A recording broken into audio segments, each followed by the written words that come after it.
So stay with me on this one. So the first video is me running up a hill. The second video is some mountain goats running up some mountains.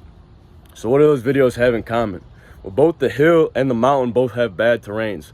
So there's some bumps in it, some different slopes, and then obviously the mountain had some rocks.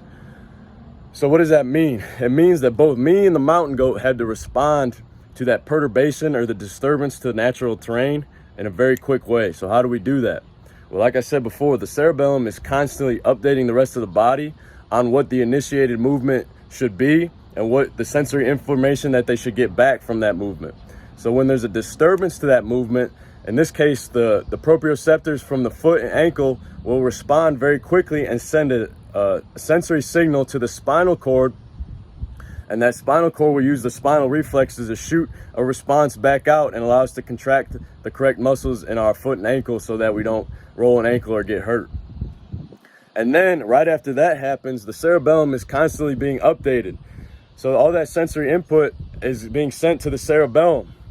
So what does this mean? It means that when that spinal reflex happens, the more it happens, the more that neural circuitry gets myelinated. And myelination basically wraps the axons that allows the efferent or afferent signal to be sent faster at a faster rate than it would be if it didn't have that myelination. So myelination allows these signals to be sent at a quicker rate. All right, and then the cerebellum, when that cerebellum gets that sensory input, there's what's called a complex spike. So a complex spike means that there's an error signal sent to the cerebellum, and that's what the cerebellum learns from. So the spinal reflex is being myelinated, which allows it to send those signals faster, and then the cerebellum is being updated with that sensory input, which causes that complex spike and allows us to learn from that situation. So that means, and the next time that happens, that spinal reflex is going to be able to send a quicker message, and the cerebellum can almost use that feed-forward system to try to anticipate that perturbation and allow us to contract the muscles at the right time.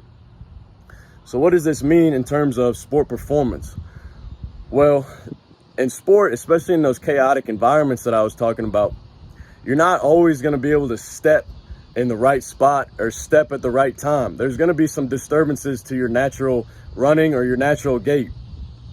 All right, so that means that those spinal reflexes and that the cerebellum anticipation and feedback have to be updated constantly to allow us to avoid injuries. So if we can use those spinal reflexes and update those speed of those signals and use the feed forward system of our cerebellum, that allows us to anticipate a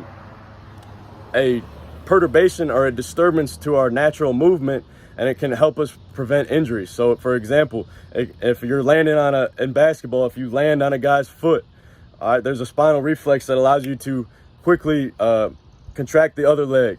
All right, and then for example, for like ACL in football, if there's a bunch of visual signals coming in and you think you're gonna step like Odell did in the Super Bowl, if you think you're gonna step and you co-contract these muscles at the wrong time before you hit, and then your muscles become loose when you do make contact with the ground, that can pop your ACL and that can cause injury. So we have to coordinate these movements and have these spinal reflexes and feed forward system from our cerebellum that will also help us with injury prevention.